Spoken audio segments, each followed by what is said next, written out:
Hello friends, welcome to my channel. Friends, सबसे पहले तो बहुत बहुत शुक्रिया आप लोगों के सपोर्ट और प्यार के लिए।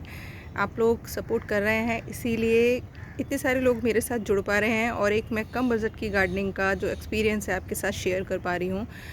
मैं इसलिए शेयर कर रही हूँ कि मैंने पिछले 3 साल में जो चीज़ सीखी है कि आप अगर नेचुरल तरीके से गार्डनिंग करते हैं तो आपको बहुत ज़्यादा मेहनत नहीं करनी पड़ेगी।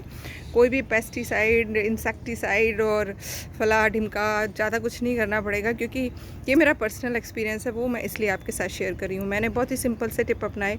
मैंने अपना किचन का वेस्ट मैनेज किया। मैंने खूब सारी पत्तियाँ इकट्ठी की, थोड़ा बहुत मुझे गोबर का खाद मिल गया तो सोने पे सुहागा वाली बात हो गई। बाकी बायो एंजाइम हो गया, खट्टी छाछ हो गई, राख हो गई, डीकम्पोज़र हो गया। ये बहुत सारी जैविक चीज़ें हैं जिनको मैंने उपयोग करके सारी चीज़ें मैं उगा रही हूँ। और उसमें मैं आपके साथ देखिए, ये सब्जियों का मेरा पूरा बैच है जिसमें सब्जियों के आप पौधों की हेल्थ देख सकते हैं कितनी अच्छी है। फल जब आएंगे तब मैं तब दिखाऊंगी। मूलियाँ देखिए तैयार होनी शुरू हो गई हैं, आप देख पा रहे होंगे। इसमें लाल कलर की ये लाल वाली मूली है और बाकी पौधे भी हेल्दी हैं एकदम।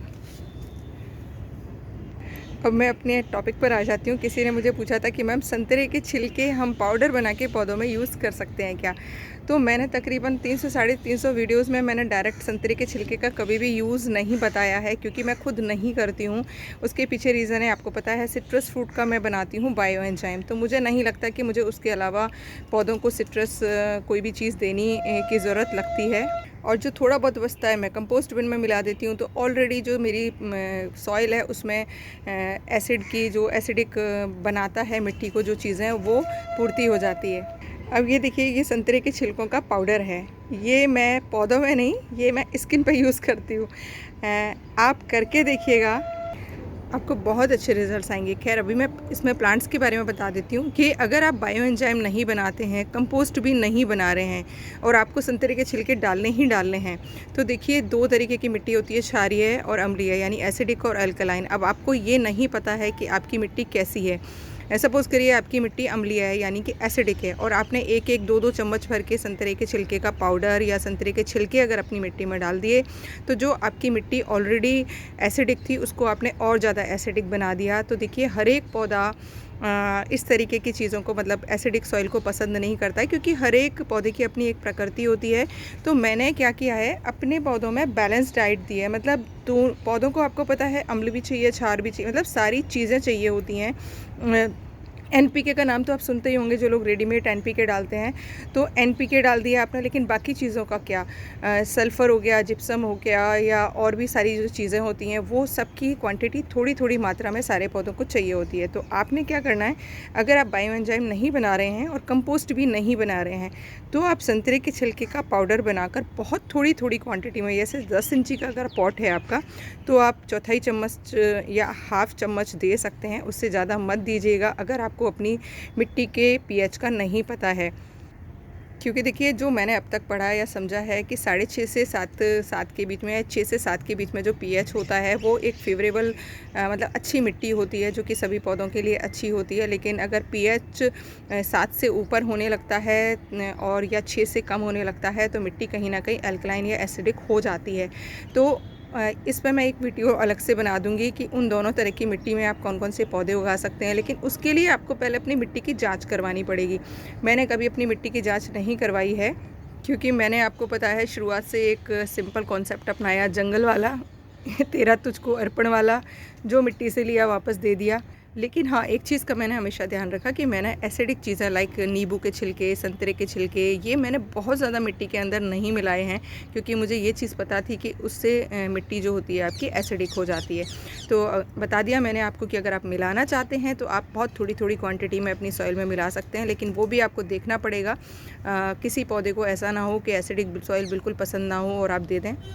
तो वो देख लीजिएगा आप, बहुत सारे आपको लेख मिल जाएंगे, वीडियोज़ मिल जाएंगे।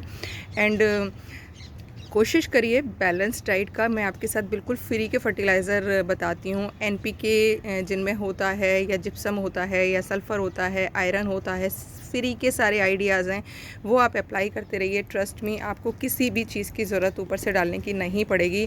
और अगर आप सर्दियों में आप संतरे खाते हैं, तो देखिए, इसके छिलकों का बेस्ट यूज़ जो है स्किन पर है। आप सुखाइए, अच्छे से सुखाकर उनको मिक्सी में ग्राइंड करके रख लीजिए।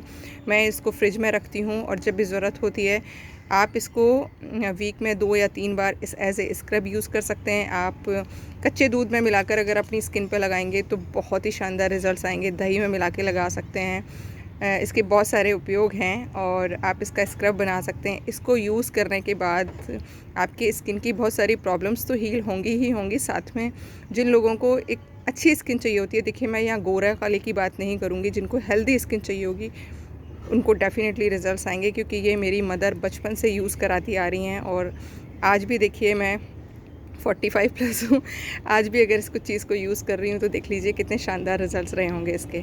तो सस्टेनेबल लाइफ की शुरुआत करिए। जीवन जीने के लिए बहुत ज़्यादा पैसे की ज़रूरत नहीं होती है, बहुत सारी चीज़ें हमारे आसपास ही अवेलेबल हैं।